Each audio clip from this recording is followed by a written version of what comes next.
wa min ahammi asbabi ghilli suduri wa hikdi alqulubi, na miongoni mwa sababu muhimu zinazowapelekea Waislamu kuwa na chuki katika vifua vyao na kuwa na kinyongo katika nyoyo zao, qillatu dhikrillah, ni pale mwanadamu anapokuwa ni mchache katika kumtaja na kumkumbuka Allah. Wa jafafu lisani wal qalbi minhu, na hili jambo la Muislamu ulimi wake kukauka ukawa hauna sifa ya kumkumbuka na kumtaja Allah, na ule moyo kutokumtaja na kumkumbuka Allah. Wa qillatu duai, na mwanadamu kuwa ni mchache wa kuomba dua. Min asbabi fathi babi lishaitan, ni miongoni mwa sababu ambazo zinapelekea kufungua mlango wa shaitan. Bi an yalija minhu ila alqulubi, shaitani haweze kuingia katika nyoyo za Waislamu.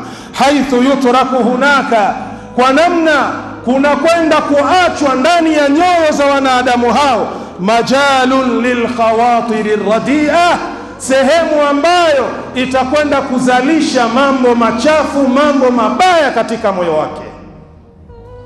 Muislamu anapokosa sifa ya kumkumbuka na kumtaja Allah mara kwa mara, ulimi wake unapokuwa umekauka, haupo majimaji kumtaja na kumkumbuka Allah, moyo wake hauna sifa ya kumkumbuka Allah jalla fi'ala, sababu hii inapelekea kwa huyo Muislamu kufungua mlango wa sheitan aweze kuingia ndani ya moyo wake, moyo ambao haumtambui na kumjua Allah jalla fi'ala, kwenda kupandikiza ndani ya moyo huo mambo ambayo ni machafu mabaya katika maisha yake.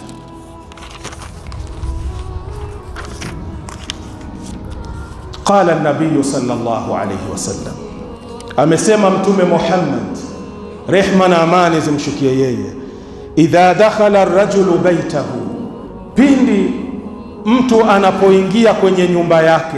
Umetoka kwenye shughuli zako, umetoka kwenye kazi zako, wakati unaingia ndani ya nyumba yako, fadhakara Allaha inda dukhulihi, mtu huyo akamtaja Allah wakati wa kuingia.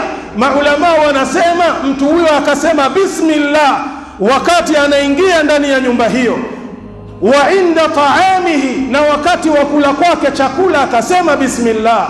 Qala shaitanu, wakati huo shaitani anasema la mabita lakum wala ashaa, wafuasi wangu, jamaa zangu, leo hakuna sehemu ya kulala kwenye nyumba hii, wala hakuna kula chakula kwenye nyumba hii.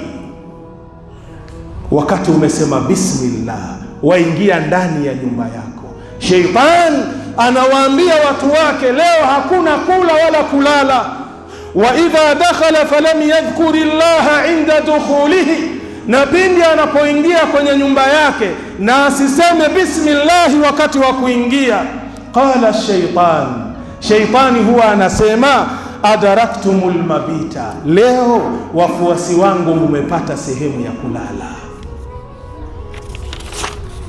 Wa idha lam yadhkuri llaha inda ta'amih, na ikiwa hamtaji Allah wakati wa kula kwake chakula, qala shaitani huwa anasema adaraktumul mabita, leo mumepata sehemu ya kulala. Leo tujiulize mimi na wewe, wakati tunaingia ndani ya majumba yetu huwa tunasema bismillah, au unakurupuka ulikotoka huko, una mawenge na mambo yako ya ajabu ajabu, kila ukikaa wamkumbuka mkeo kwa vile vinyago ulivyoviona nje. Ukifika nyumbani tu wewe unataka mechi na mke wako, hakuna bismillah ya kuingia kwenye nyumba. Hivi ndugu yangu katika imani, unafahamu ya kwamba usipomtaja Allah hata katika tendo la jimaa, wakati unamwingilia mke wako, huenda ukashirikiana na sheitan mukamuingilia yule mwanamke mmoja, kwa sababu shayatin wanapenda kama tunavyopenda sisi, tena mapenzi yao ni makali na ajabu.